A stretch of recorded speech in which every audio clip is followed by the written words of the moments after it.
Camera ఫోన్లో పెడతాం. నిన్న రాత్రి దాదాపు 9 గంటల సమయంలో మా ఇంటి దగ్గర మా మెయిడ్కు నోటీస్ ఇచ్చి వెళ్ళారు.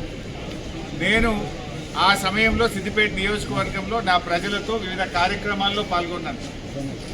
అయితే నిన్న రాత్రి 9ంటికి నోటీస్ ఇచ్చి ఉదయాన్నే 11 గంటలకు రమ్మన్నారు.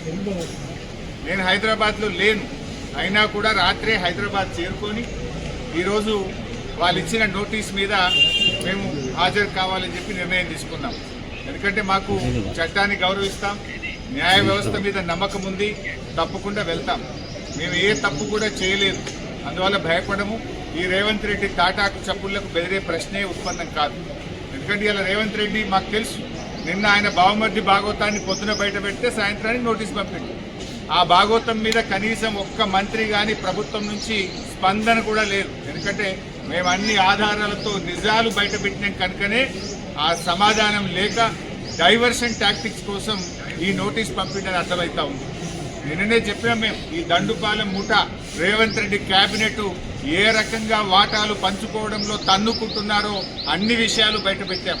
అంటే రాబోయేటువంటి మున్సిపల్ ఎన్నికల ముందు వీళ్ళ అవినీతి బయటపడుతుందని, వీళ్ళ అవినీతి బట్టబయలవుతుందని, వీళ్ళ బండారం బయటపడ్డదని ఒక డైవర్షన్ టాక్టిక్స్కు ఇవాళ రేవంత్ రెడ్డి గారు మాకు నోటీస్ ఇచ్చారు.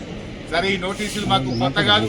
తెలంగాణ ఉద్యమంలో ఆనాటి సమైక్యవాద ప్రభుత్వాలు ఎన్ని కేసులు పెట్టినా, ఎన్ని మా మీద రకరకాల ఇబ్బందులు పెట్టినా కేసీఆర్ గారి నాయకత్వంలో మేము పోరాడినటువంటి ఒక కార్యకర్తలం, ఉద్యమకారులం.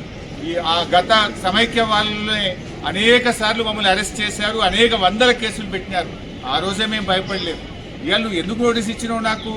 మేము ఏమడిగినాం? నీ 6 గ్యారెంటీల సంగతి ఏంది అని అడిగినాం. నువ్వు బాండ్ పేపర్ మీద రాసిచ్చిన మహిళలకు మహాలక్ష్మి 2500 ఎప్పుడు ఇస్తావు అని అడుగుతా ఉన్నాం. నువ్వు అవ్వా తాతలకు 4000 పెన్షన్ ఎప్పుడు ఇస్తావు అని అడుగుతా ఉన్నాం. నీ యొక్క అక్రమాలు, నీ బొగ్గు కుంభకోణము, నీ పవర్ కుంభకోణము, నీ హిల్ టీపీ ఇండస్ట్రీస్ కుంభకోణము, నీ భూ కుంభకోణాలు అసెంబ్లీ వేదికగా, ప్రజావేదికగా ఎప్పటికప్పుడు నేను ప్రశ్నిస్తా ఉన్నాం. సో నీ కుంభకోణాలు బయటపడుతున్నాయి. నీ వాటాల పంచాయతీలు స్వయంగా మంత్రులే ఒకరి మీద ఒకరు బయట పెట్టుకుంటుంటే నీ పరువు పోతుందని, నీ వాటాల విషయం ప్రజలకు అర్థమవుతుందని డైవర్షన్ కోసం ఈ నోటీసులు ఇస్తున్నావు. మాకు తెలియదా? ఇవాళ